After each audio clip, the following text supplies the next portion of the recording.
Greetings, I'm Kathy Green with Christian News and Interviews. You know, one of the most sacred rituals in our society is the ritual of a funeral, putting your loved one away forever, knowing that you will never see your loved one on this side of heaven again. And it's a very painful situation,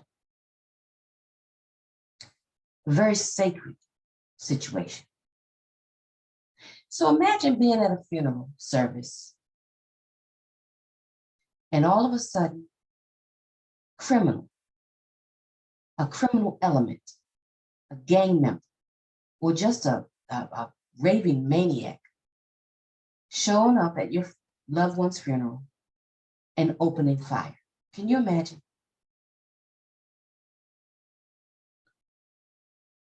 You know, growing up, I have one parent I'm from Maryland, but I have one parent who grew up in West Virginia and another one who grew up in Alabama. And one of the things I looked forward to as a child was going down south for the summer.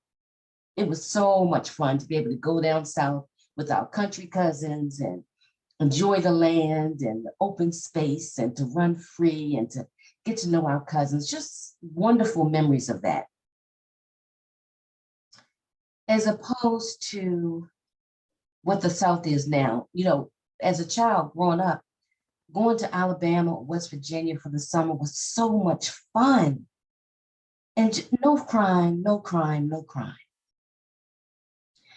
But you have to be careful sending your child down south now. Memphis, Tennessee, and I want to get back to this funeral in a minute. Memphis, Tennessee is way up there in terms of crime rate. Look at this. Here are the 10 most dangerous cities in the United States for 2021. Anchorage, Alaska. Can you believe that? Is number one. Memphis, Tennessee is number two. And I see Arkansas on here also. I guess they're tied. Arkansas, Memphis, Tennessee, and Mississippi. Oh, I see. Okay, there's a tie between Memphis, Tennessee, and Mississippi, Arkansas. Gracious. Lubbock, Texas is number 3. Detroit, number 4. Springfield, Missouri, number 5. San Francisco, number 6. And it looks like it's tying with Redwood City. Corpus Christi, Texas, number 7. Shreveport, Louisiana, number 8. Stockton, California, number 9. Oh, California's in real bad shape. And Bakersfield, California is number 10. California appears 1, 2, 3 times on here. This is pitiful. Now Chicago's pretty high up there too, but it didn't make the top 10, believe it or not, which is bizarre when you think about all those teenagers in Chicago shooting each other down and shooting down babies and shooting down toddlers daily. But I want you to look at number 2, Memphis, Tennessee. Who would imagine that the South has become such a gang-ridden, dangerous place? Back in the day, the South is where people would send their kids over the summer to have fun. So let me get back to the story now that I've made it clear to you that the South, specifically Memphis, Tennessee, is one of the top 10 dangerous cities. As a matter of fact, it's number 2 on the list. And it's because of gang violence. Look at this. Second person arrested in a deadly funeral procession shooting of a 16-year-old boy. And if you're wondering why I was talking about Memphis, Tennessee, that's where these gang members are living. Whenever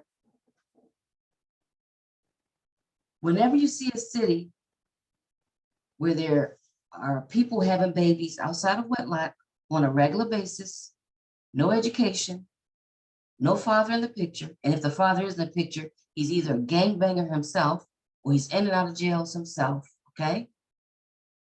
Whenever you see the destruction of the family, this is what you'll see. You'll see people with no conscience showing up at funerals, engaging in bizarre and criminal behavior. Listen to this. A second suspect is charged with first-degree murder in connection to the fatal shooting of a 16-year-old during a funeral procession last month. So a child shows up for a funeral, he gets shot and killed. Rico Lee,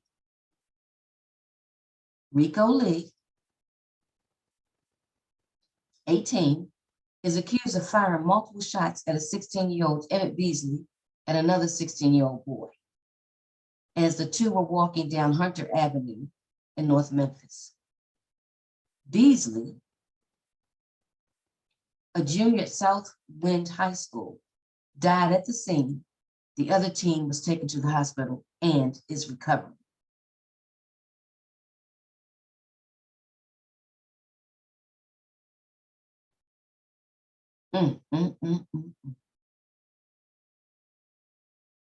The violence needs to stop. Family reacts to shooting death of a 16-year-old in Memphis, North Memphis. There's still remnants of a crime scene on Hunter Street in North Memphis, where a shooting took place during a funeral procession. 16-year-old Emmit Beasley, and I'm guessing that this is Emmit, was pronounced dead at the scene, and Beasley's 15-year-old cousin was admitted to the hospital in critical condition. Quote, "I never thought my son would be gunned down at another child's funeral," said his mother. Graham was with her son when the shots rang out, saying the funeral was for a friend of Beasley's and that they were there to pay their respects. The child's casket was loaded onto a horse-drawn carriage. It was kids following behind the casket in the funeral procession. Personally, I was in my car behind the walking kids. I heard gunshots ring out. I went to help, not knowing my son was laying on the street dead, Graham said. Now, don't you know that this is beyond insane? This is beyond horrible. Who's raising these monsters? The mother of 16-year-old Emmit Beasley says her son was just a normal kid.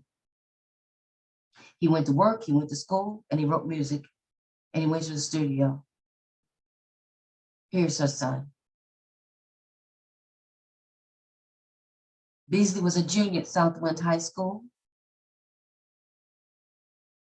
Okay. So of course people are going to start asking, was Beasley a part of a gang? You know, was her son part of a gang? I don't know.